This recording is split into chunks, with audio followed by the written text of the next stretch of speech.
Hej og rigtig hjertelig velkommen til min kanal her på YouTube.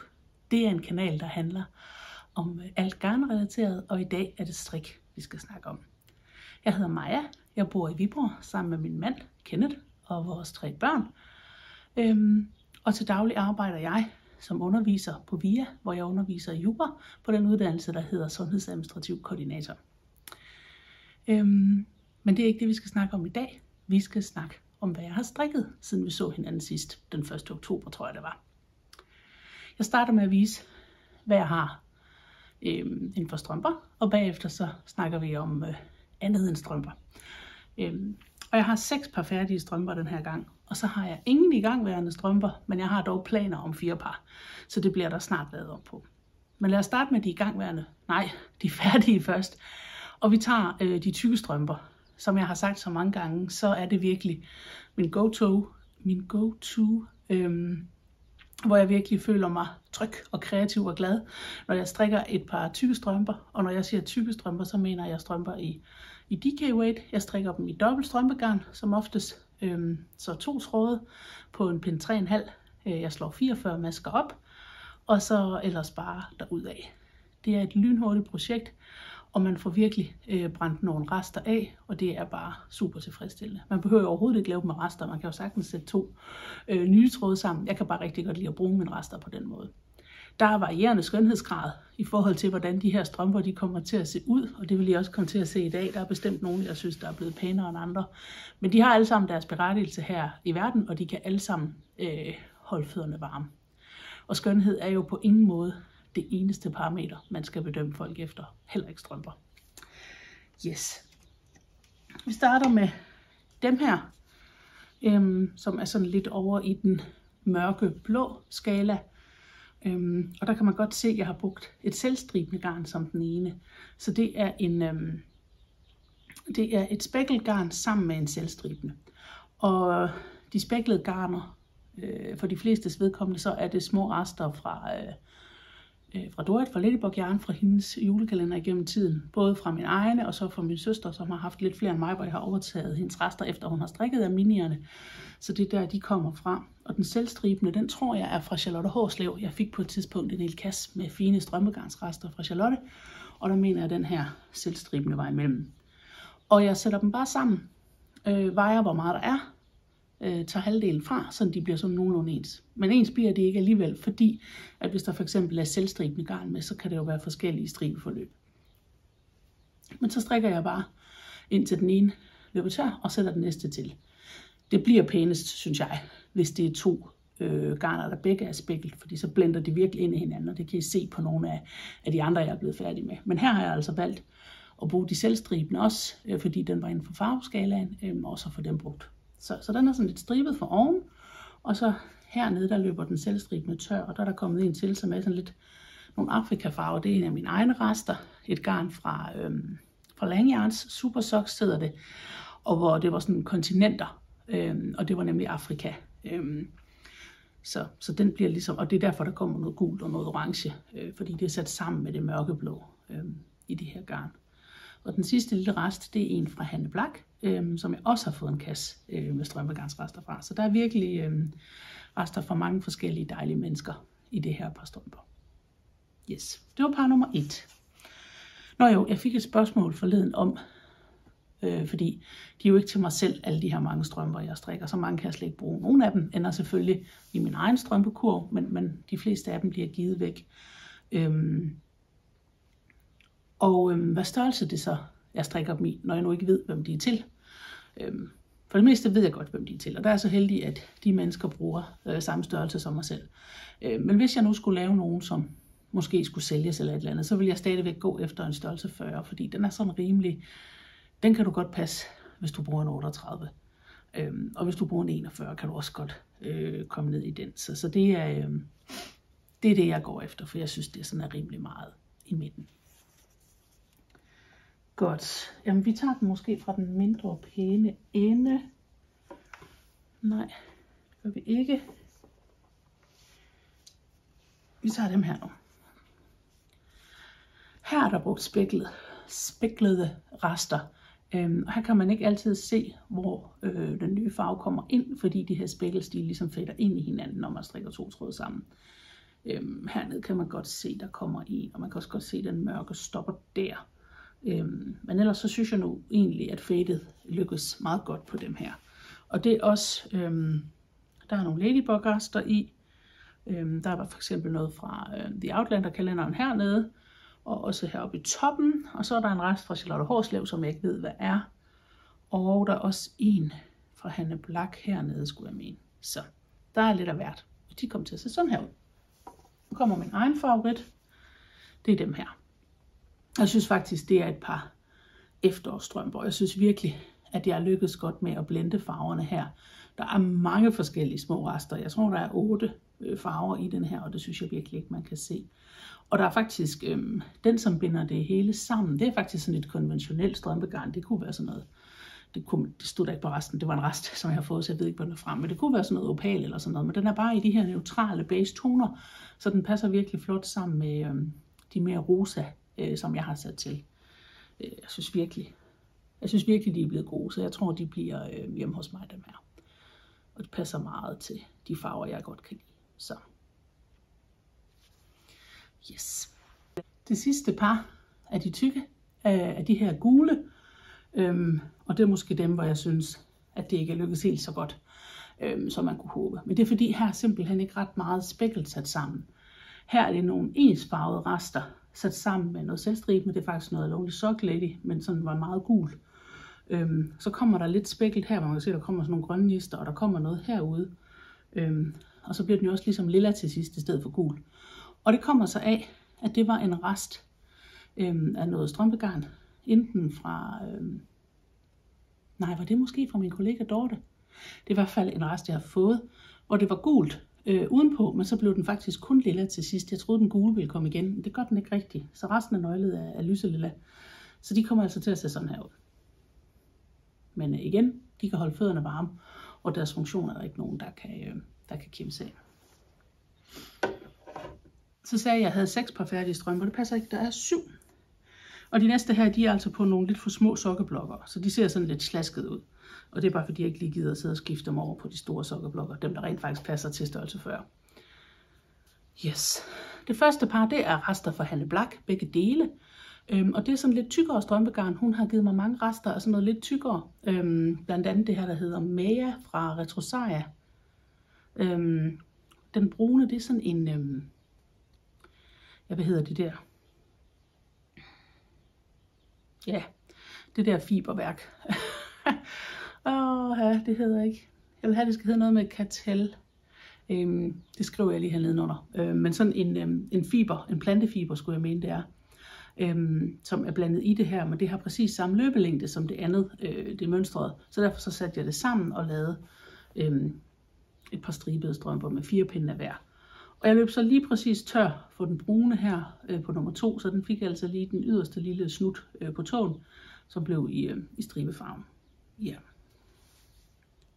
Tencel hedder det. Så kommer jeg i tanke om det. Det er et strømpegarn med tencel. Godt. Så er der, det er ikke restestrømper dem her. Det er, fra Schoppenwolle. Crazy Zauberball.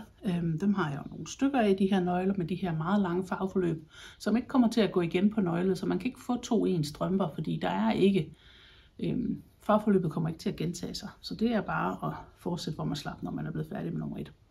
Men de ser sådan her ud i de her skønne rosa toner, som går lidt over i noget koral, nærmer sig noget orange flere steder. Jeg har smidt den der lille tag væk, hvor navnet står på, men jeg mener, det hedder Warm Botanical Garden. Og det er et nøgle, jeg fik af en, der hed Rie, som var med på vores drikkeweekend første gang, vi holdt det, og hun havde sådan en gave med til både mig og Katrine. Der fik vi sådan et nøgle her hver, jeg fik i lyserød farve. Så den har jeg gemt til en særlig lejlighed, og den særlige lejlighed, det var så dette års drømmeweekend, hvor mig og min søstre, vi altid strikker noget søsterstrik, og der var 2 i år, og det ene var, at vi skulle strikke i det her garn. Vi havde altid sådan et nøgle liggende. Så, yes. Det sidste par, det er månedens strømper fra oktober, fra Lonely Sock Lady, altså i hendes garn. Og det er den her virkelig skønne farve, som hedder Not Today Satan, og det er nok fra en eller anden serie eller noget. Jeg ved det ikke. Jeg købte det bare, så jeg ved ikke, hvad shop-updaten har handlet om eller noget. Det lå bare derinde og var så flot, så det måtte jeg have. Og igen, det er altså på en for lille sokkeblokker. I kan se, det er en 37-39, og det her det er nok mere end. Det er mere end 40, ikke? Den bliver spændt noget bedre ud på min anden sokkeblokker. Det er bare en helt plain vanilla strømpe, glatstrikket, og så ellers derudad med Lones fine garn. Virkelig skønne farver, som virkelig har gjort mig glad, mens jeg har strikket dem. Og vupti, det var 7 par strømper, som jeg er blevet færdig med her på den sidste halvanden måneds tid. Det er jo bare sådan, at når jeg har for meget at se til, eller når jeg er for presset, så er det strømper, jeg tyr til. Det er mit go-to. Det kan godt være, at jeg har en eller anden nem sweater, der bare går rundt i ret, men hvis den først er færdig om en måned, så kan jeg ikke overskue det. Så er det for lang en fremtidshorisont for mig, så er det meget bedre med et par strømper, hvor jeg kan se, at jeg lykkes med noget inden for en overskuelig fremtid. Så derfor bliver der strikket mange strømper her på matriklen. Jeg sagde indledningsvis, at jeg ikke havde nogen strømper på pindene, men jeg har planer om i hvert fald 4 par, og dem skal I selvfølgelig se, hvad det er for nogle. Det første par, det hedder Hibernal Socks, eller ja, det ved jeg faktisk ikke, hvordan det udtales. Er det ikke noget med at gå i? De er fra Summer Lee. Hun har designet rigtig mange strømper. En amerikaner, tror jeg. Det ser sådan her ud. Jeg så dem på en amerikansk, ikke en podcast, det er det, men ikke en strikkepodcast. Det er faktisk en broderi-podcast, men hvor hun også strikker. Så til sidst i hvert afsnit viser hun også noget strik. Og hun har strikket de her, og hun var i gang med de her flotte strømper. Det er et helt simpelt mønster med sådan nogle snydekabler, mock cables, men sat pænt sammen i et ribmønster. Så dem kunne jeg virkelig godt tænke mig at lave. Så dem har jeg købt opskriften på. Og hun lavede dem i sådan en skøn håndfarvet garn. Sådan gul, varm gul med sådan en koral laks undertoner. Virkelig flot. Så den havde jeg ikke lige liggende, men jeg havde den her gyldne farve, som virkelig er et lækker strømgarn. I hvert fald at røre ved, jeg har ikke prøvet at strikke med det, så jeg ved ikke, om det er lækkert i brug eller at strikke med. Men det er fra, hvad hedder de så, Lana Grossa, gør de ikke det? Det kunne da være fint, hvis de skrev det. Tysk er det. Det ligner sådan en Lana Grossa markat. De vil åbenbart ikke, jo, der stod det. De vil åbenbart ikke lige have, at man skal vide, hvor man skal købe det hen. Det hedder Vintage Socks. Hold kæft. Det hedder Vintage Socks. Og det har jeg fået anden gang, vi holdt luksusstrikke weekend. Også som en værdindegave. Og det fik jeg af søde Josefine og søde Connie. Jeg er lidt i tvivl om, der er et eller andet i det. Andet end uld og... Nej, det er uld og polyamid. Men det er virkelig lækkert, og det er en skøn farve, der er lidt spil i. Ikke ret meget, men nok til, at det er interessant, og ikke så meget, at det forstyrrer mønstret. Så det tror jeg bliver rigtig godt. Dem skal jeg snart slå op til. Så en lille smule, eller en del, late to the party, vil jeg også gerne strikke et par Halloween socks. Halloween er jo for længst overstået. Men jeg har altså det her Halloween garn liggende, som jeg har fået med min søster. Hun har haft slået op og strikket starten på et par strømper i dem. Hun brød sig ikke om den måde, det stribede på. Det er nogle brede striber, og hun havde forestillet sig, at det ville være tynde striber, ligesom Lones garn. Så derfor så ville hun ikke have det. Og jeg sagde, at jeg kunne godt bruge det. Så jeg har fået det. Der er faktisk, jeg har en til, hvor der også er orange i. Men nu er det lige den med det pink og det cyklamen, som jeg har lyst til at strikke med i år. Jeg har tænkt mig at lave dem. Hvad hedder det? Altså lave ribbenstribet også, og kun lave hælen i en kontrast. Og der har jeg den her pink, som er en fra et sæt fra Kirsten Brun, som jeg har fået fra Marie fra min strikkeklub. Jeg synes sådan en hæl, man laver i striber, kommer til at se fjollet ud. Så den vil jeg godt lige have ensfarvet. Så det bliver lige i den her, men resten af strømpen bliver så i de tykke striber. Så dem skal jeg også have gang i. Ja. Så skal jeg jo også have lavet et par lonesokker for den her måned. Og de bliver rester. Alle mine lonerester er her. Ja, det er faktisk ikke kun mine. Jeg får også min søsters. Men nu er det jo mine. Så de er både rester for strømper, jeg selv har strikket, og strømper, som hun har strikket. Og så har jeg også de her striber, som Lone sender med. Sådan nogle mikrofed, når man køber noget. Og de skal simpelthen bare strikkes sammen i sådan en Franken Frankensoks mønster lignende noget, hvor jeg måske tager 2 pinde med den ene. Altså så tager jeg den her først, vejer halvdelen af. Og så strikker jeg måske 2 omgange med den. Og så har jeg den her også, 1 omgang med den. Og så 3 med den, og så måske 4 med den. Ikke noget særligt forudbestemt mønster eller noget, bare sådan alt imellem 1 og 5 omgange med hver. Og når så den ene er løbet op, så sætter jeg bare en ny til. Hælen har jeg igen tænkt mig at lave en kontrast, og den har jeg ikke besluttet mig for endnu. Det tror jeg lige, jeg venter med til, at jeg ligesom har strikket skaftet og set, hvordan farveforløbet udspiller sig, og så finder jeg en rest med en eller anden ensfarvet arbetta eller noget, som jeg lige kan sætte til hælen, så det lige bliver samlet en lille smule. Ja, så bliver jeg færdig med nogle rester, så får jeg udryddet nogle rester og kommer lidt i bund med dem. Så det bliver sjovt, det glæder jeg mig til. Jeg sidder lige og kigger en lille smule ud af, at vi har sådan et stort vindue her for enden af stuen. Jeg har lige hængt mejsekugler ud til fuglene, og jeg kan lige akkurat se dem. Der er pænt gang i den, men det er kun gråspurve, der kommer. Jeg ville jo ønske, det var noget andet også. Her i morges var der 2 blomvejser.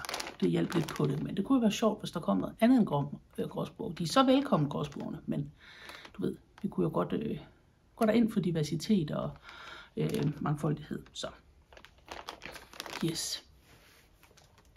Det sidste par strømper, det er nogle med mønster.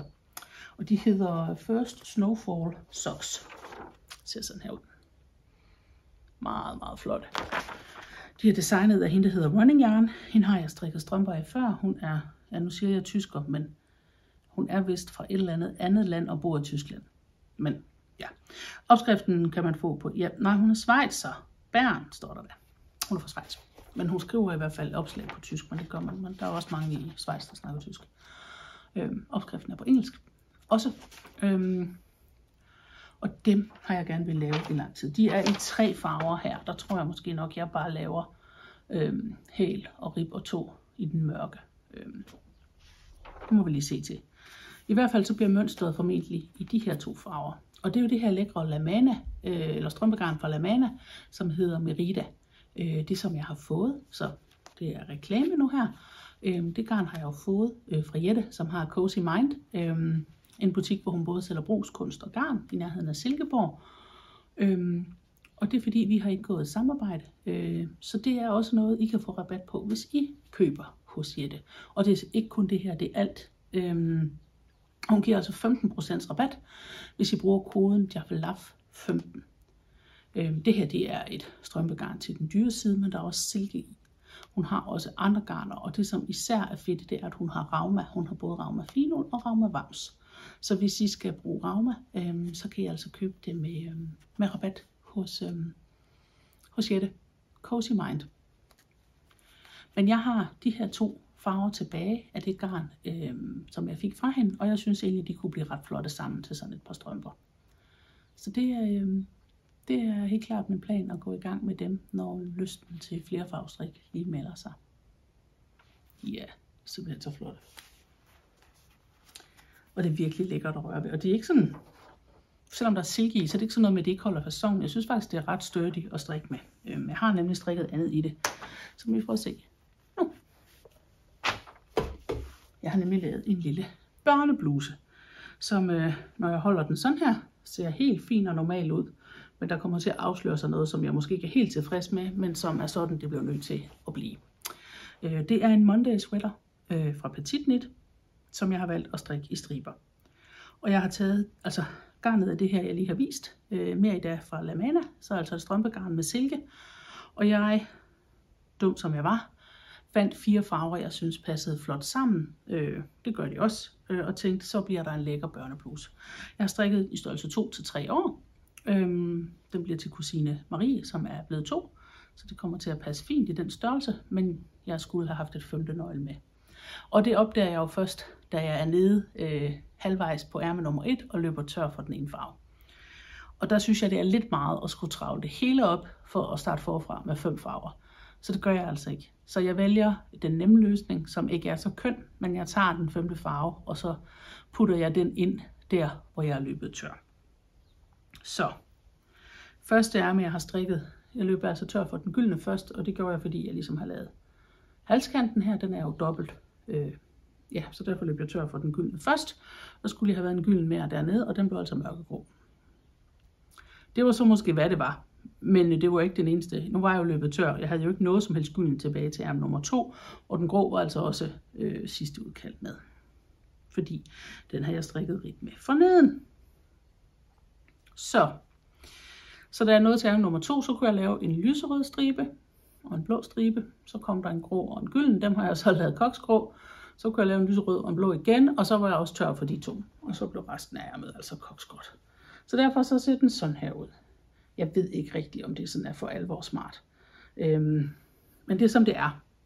Og altså, varm og lun er den jo. Og jeg er sikker på, at Marie, hun sagtens skal bruge den i dagpleje. Så den skal nok blive brugt.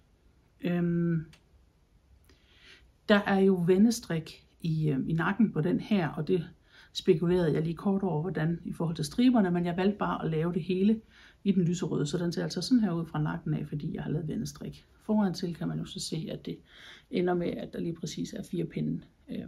Ja, der er 4 pinde af hver farve, og det kommer der så også til at være den lyserøde der, før jeg er skiftet til den blå. Så det var meningen, det skulle have været en super vaks stribet trøje. Den blev knap så vaks, men varm er den der heldigvis stadigvæk. Så Monday Junior for Petit Knit. Yes. Det er ikke den eneste Monday, jeg har strikket. Jeg har også strikket en Monday til mig selv. Den har jeg vist slået op til sidst, men den er blevet færdig. Og i introvideoen, der ser den meget gul ud. Så det håber jeg ikke, den gør. Eller, det er der jo ikke noget galt i, men den er altså ikke så gul, som den ligesom viser sig på kamera. Den er altså noget mere ferskenfarvet. Den er noget mere over i rosa toner. Der er gul i den, men vi skal forestille jer virkelig sådan en blød fersken. Ja. Den er kommet til at se sådan her ud. Og den er selvfølgelig også med dobbelt ombukket halskant og vendestrik i nakken osv. Det er jo den samme model som den der Junior. Ærmer, som jeg har fået lavet lange nok. Faktisk så lange. Der skulle have været 12 cm rib for neden. Men da jeg var færdig med udtagningerne, så kunne der altså ikke blive til mere end de her 4 cm. Og det er jo fordi min strikkefasthed ikke passer i højden. Den er også blevet lidt dybere i raglandet, tror jeg, end den rigtige model er. Igen på grund af det her med strikkefastheden i højden. Men den er bare sådan dejligt comfy at have på. Og derfor så har jeg heller ikke strikket stykket så langt fra under ærmegabet og ned til ribben, før jeg skulle strikke rib, for det altså ville blive kjolelang. Og den er blevet rigtig lang. Ribben har fået den længde, den skal have. Jeg mener, det er 9 cm, den skal være for ned, altså ribben for neden. Men ærmeribben skulle have været meget længere, hvilket den ikke er blevet. Jeg tænker ikke, det gør det store. Lige nu har den samme højde som halsribben jo, hvilket jo også kan noget. Garnet, det er, der er en håndfarvet merino fra Yarn by Sanders, som jeg fik på Fiberfolk i 2024 af min ældste søster. Det var det år, hvor jeg ikke købte. Ja, det kan da ikke passe. Og det er 2023. Det var i hvert fald sådan, at jeg ikke købte garn. Jeg synes bare, det gjorde jeg da i 2024, fordi det var da... Nå, never mind. Nej, det var i 2024, den er god nok. Og det var det år, hvor vores ældste han blev færdig på efterskole. Og derfor havde jeg besluttet mig for ikke at købe noget garn. Men hun ville jo gerne give mig noget fødselsdagsgave, så det skulle hun have lov til. Og det fandt vi på Fiberfolk. Så jeg købte for min søsters penge 3 fed af det her. Når jeg udvalgte ferskenfarvet garn. Jeg havde dengang en plan om at bruge noget tynd læsgarn, jeg havde fra Ladybug Yarn i sådan en meget orange farve. Men det duede slet ikke til. Men heldigvis så havde jeg noget fra Kamerose i den her ferskenfarveliggende, som hun kom til i stedet for. Og det matchede bare perfekt. Og det er simpelthen blevet så godt. Den er virkelig skøn. Den er jeg rigtig glad for. Jeg har ikke nået at bruge den endnu, fordi jeg er sådan set næsten lidt bange for at griste den til. Men den skal selvfølgelig i brug. Det sidste, jeg er blevet færdig med, er også en ting til mig selv, og den så I som i gang værende sidst. Det er min Olga Jacket, hedder den. Altså det er jo en cardigan. Og den har været brugt en del, så den er måske lidt sådan, den trænger måske også lige til en vask. I rester, den har jeg snakket om, hvordan jeg blev inspireret af Gitte, som hedder Hundemoster på Instagram, som har lavet en lignende udgave med andre farver, men om en lyserød bundfarve. Og hun har brugt Knitting for Olive, og jeg havde det her lyselille Knitting for Olive liggende, som jeg faktisk ikke rigtig kunne lide. Men det er blevet så skønt sammen med alle de her rester, som er alt muligt blandet. Det meste af det er fingering lagt dobbelt. Der er nogle få tråde, som er DK weight bare i sig selv. Ja, forskellige rester fra mit eget og fra forskellige mennesker. Jeg synes virkelig, den er blevet god.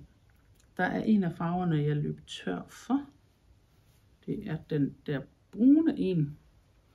Den der, som er sådan en merino fra Knit We Do. Og der valgte jeg bare lige de sidste par omgange at strikke med en tråd, så var der lige nok alligevel. Så der er faktisk ikke, den er faktisk ikke lagt dobbelt i hele striben. Jeg kan se, den nuller der i øvrigt lidt. De andre nuller ikke. Men den der fra Knit We Do, den nuller der.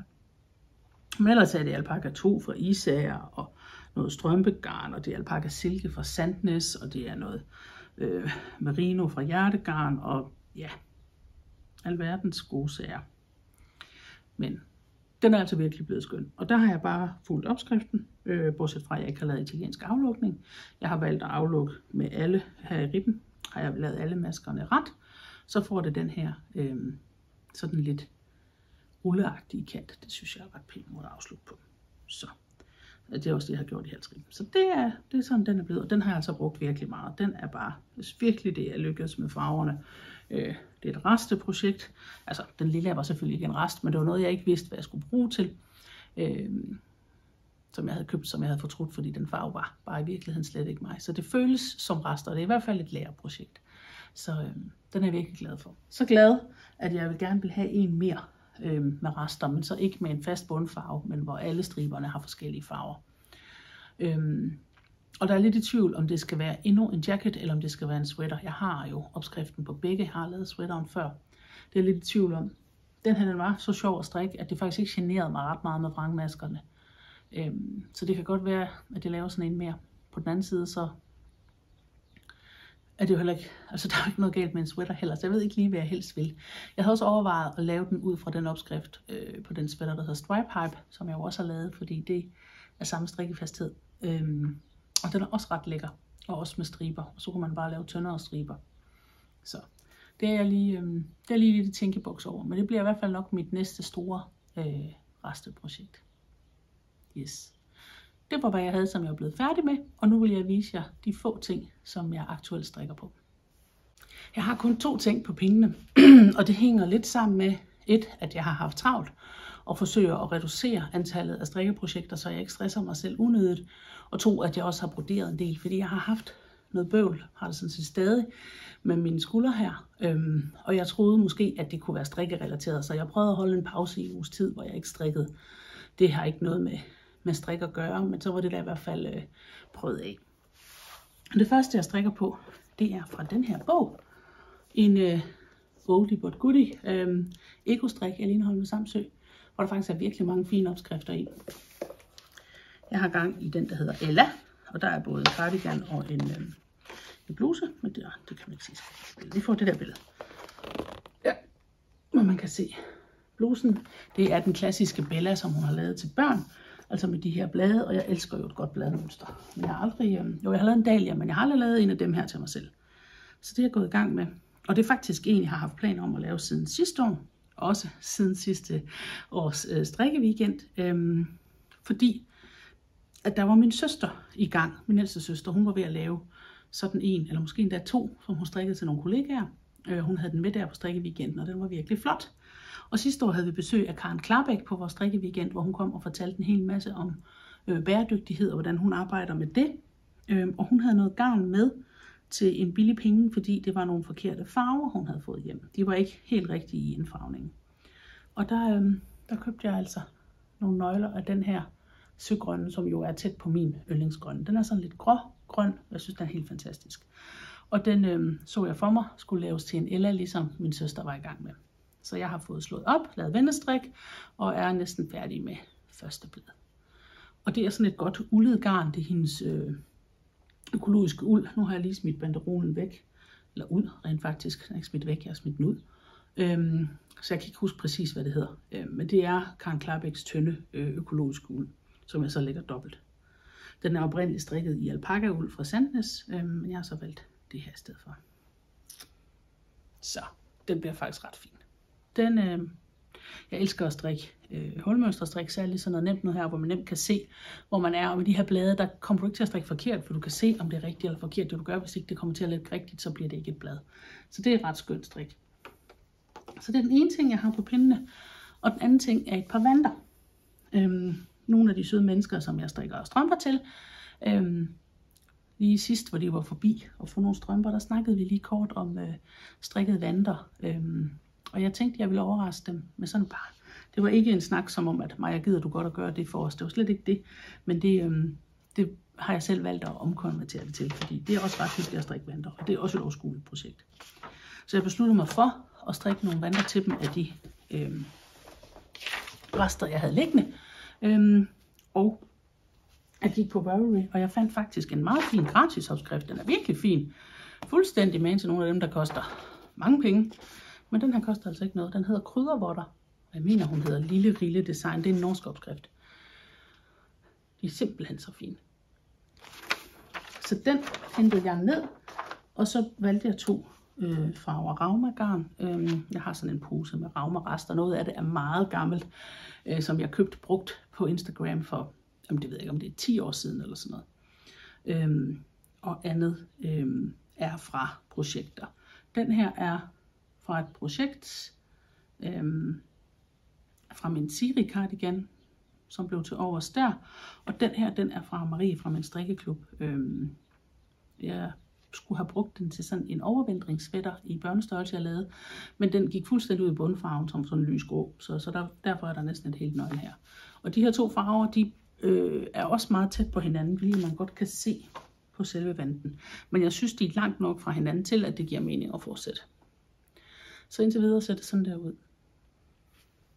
Ikke så tydeligt som på opskriften, men stadigvæk fint. Og jeg har lavet et hul til tommelfingeren. Så vi er der et stykke deroppe. Mønstret er faktisk lidt tydeligere inde i hånden. Det bliver også lige finere, når jeg lige får dem vasket eller får dem dampet. Det er sådan lidt ujævnt, når man strikker mønsterstrik med Rauma. Men det bliver fint, når det bliver gjort fugtigt. Så dem skal jeg også være færdig med. Og så strikker jeg nok et par mere i grøn og hvid, som jeg også har garn til. Så det er mor og datter, så kan de begge 2 få et par. Yes, det er sådan set det, jeg har på pindene. Ikke særlig meget. Der er lidt på orkidélisten. Men det hedder jo orkidélisten af en årsag. Det er jo fordi, jeg ikke rører dem lige nu. Så dem får I ikke at se. Der er ikke sket noget, siden jeg har set dem sidst. Anyways. Jeg har... sidst der nævnte jeg, at jeg havde tænkt mig at slå op til en Darcy sweater. Darcy blouse hedder den. Det har jeg stadigvæk, men jeg venter lige til december. Og det er fordi min søster vil også gerne være med til at strikke den. Vi har været ude og købe garn til den. Men hun vil gerne lige være færdig med nogle andre ting først. Og jeg har lavet sådan en fjollet udfordring for mig selv, hvor jeg for hver måned laver, så tager jeg de bogstaver, der er i månedens navn, og så finder jeg et projekt, der starter med hver bogstav, som jeg så skal nå at lave på i den måned. Og Darcy er selvfølgelig det i december. Det er ikke fordi, jeg ikke må starte på den inden, men jeg skal i hvert fald gemme den, så der er noget del til december. Lige nu er det november, og der er det meningen, at jeg skal finde et projekt fra orkidélisten, der hedder Nordfjord kofte til endet. Det har jeg ikke fået gjort endnu. O'et er orkidélisten. Så der slår jeg 2 fluer med et smæk, når jeg tager koften. Men babyblusen var faktisk også på orkidélisten. Eller børneblusen. Og nogle af strømperne var også. Så jeg har allerede været i gang for orkidélisten. Og V. Hvad er V? Det er votter. Ja, vanter. Så det er de her kryddervotter. E'et, det er Ella. M, det var Monday. Der var både min egen Monday og børnemondagen, så der var 2 Monday at tage af. B, det er boyfriend sweateren, som jeg også har skrevet op. Jeg har skrevet den op, men det var den, jeg sidst snakkede om, var en plan. Det er den stadigvæk. E, det er noget efterårsbroderi. Der er nemlig også broderi på den her liste. Og R er restestrik. Det har jeg jo allerede lavet så rigeligt med alle de her strømper. Og med hvad hedder den? Olga jacket. Så nej, den er ikke fra november. Nej, det er kun strømper, jeg har lavet restestrik med. Men stadigvæk, jeg har opfyldt målet. Så. Men det for Darcy, det hører altså december til. Men jeg har en stor plan, og det er et tæppe. Jeg har ikke noget tæppe på pindene lige nu. Jeg er ikke sådan en, der konstant har tæpper på pindene. En gang imellem får lyst til et tæppe, og så slår jeg op og får det strikket færdigt. Jeg har da lavet 2 tæpper inden for sådan det sidste års tid. Men nu har jeg altså lyst til et tredje. Og det har jeg, fordi jeg så et rigtig flot tæppe ved Hanne Black, som hedder Rain or Shine Blanket af Steven West. Og det er med retriller, og så med sådan nogle vævemasker, så man får sådan en murstens look, ligesom i sådan noget, altså ja, brick. Det hedder et eller andet på dansk. Det hedder hulkrus. Det er lidt ligesom hulkrus, men det er altså en vævstriksteknik. Der er et billede her. Man strikker det fra sådan hjørne til hjørne, så det er altså på diagonal. Så man starter med nogle mindre striber, og så bliver de jo større og større, indtil man har nået bredden, og så fortsætter man jo med indtagninger i den ene side og udtagninger i den anden, så det bliver ved med at være skrå, indtil man så begynder at tage ind i begge sider. Og han laver det sådan fade. Det bliver mit ikke. Jeg laver det i rester, ligesom Hanne hun gør. Og så, det er 2 tråde, man sætter sammen, så det er sådan DK weight. Og så kan man jo netop sætte 2 forskellige sammen, hvis de sådan matcher inden for farverne, hvilket gør, at man kan udnytte resterne ret godt. Og jeg har været alle strømpegarnsresterne igennem. Det håndfarvede garn er det mest, og kører i de lyserøde rosa toner. Og det hele ligger altså i den her kurv. Så det er for eksempel sådan en her. Og den er fra Ladybug Yarn fra Outlander-kalenderen. Så er der sådan en lækker grøn en her. Den er fra... Er det Labiane med? Nej, det er det ikke. Nej, det er Knit by Moltrup. Dexter hedder den. Der er noget her fra Ullumsorg. Og noget her fra hende deroppe på Djursland, ude i Rønde. Little Tree Yarn, tror jeg det hedder. Det her, det er en meget stor rest bevares, og der er også nogen hernede, som ikke er rester, som har været fundet frem på et tidspunkt til, fordi jeg gerne ville lave et sjal af Steven West, som hedder Fantastitch, mener jeg, hvor man skulle bruge 5 fed. Og det har jeg aldrig fået startet på, og det kommer jeg ikke til. Jeg har ikke brug for sådan en sjal. Jeg vil hellere have et tæppe. Det kan jeg bruge til meget mere. Så det er meget det her rosa farve. Der er også sådan en, der er lidt over i det gyldne. Det er en fra Ladybug Yarn fra hendes Mystery månedsklub. Så er der sådan en rigtig fin mini her fra Strik Weekend, som et yarnfarve til os. Jeg tror, det er fra første år. Har hun ikke skrevet? Jo, 2023. Den er god nok. Så er der et fed fra Sysleriet. Frozen Yoghurt hedder farven. Det har jeg fået af min søster. Det købte hun af en af de andre deltagere på Strikke Weekenden sidste år og gav mig i adventsgave. Der er mere fra Ladybug Yarn. Så er der et fed, jeg fik her i år fra Camijo. Jeg ved ikke, om den har et navn. Der står ikke noget på den. Det er fra Camijo, som jeg fik af Sød Helle. Så er der faktisk også noget konventionelt strømpegarn fra Regia. Det strømpegarn, de har med jak, men den her grønne farve var bare så skøn ind i. Jeg har også en mørk, så der kan blive lidt kontrast indimellem, og det er en helt mørkegrøn, og den er fra Danish Stylot fra Fiberfolk. Købt der. Og en rigtig lækker en fra et charm. Jeg tror, den hedder, det sagde hun også i går. Og den her, den er også virkelig flot. Jeg aner ikke, hvor den kommer fra. Ja, den er også fin. Jeg ved heller ikke lige helt, hvor den kommer fra. Sådan er det lidt. Den her, det er i hvert fald fra Ladybug Yarn. Der er også næsten 100 gram. Så der er rigeligt. Og en mere fra et yarn. Det er en Singles Merino. Men der er altså et grønt skær i, så den passer også ind i. Så lyse rosa, lidt grønligt, og lidt over i det laks koral. Det er det, vi kører med. Det tror jeg bliver et rigtig flot tæppe. Så det glæder jeg mig også til at få på pindene. Grunden til, at jeg ikke har slået op til det endnu, det er, at jeg skal jo have vundet nogle af dem op, og det har jeg ikke lige kunne tage mig sammen til. Men måske i dag. Who knows? Det var sådan set... Nej, det passer ikke. Der Der er en enkelt stor plan, og det er en sweater til mig selv. Og den har jeg ikke fået slået op til, fordi jeg ikke har fået printet opskriften ud. Jeg har købt den, men også det var sådan med et stort diagram. Og sidde med det på telefonen, det kommer bare ikke til at ske. Men det er noget, jeg har fået af Jette igen fra Cozy Mind, så her er vi over i reklamen igen. Det er Rauma Wams, som jeg skal strikke en rigtig lækker snoningssweater i. Fordi nummer 2 søstergarnprojekt på strikkeweekenden, det var, at vi skulle strikke noget med snoninger.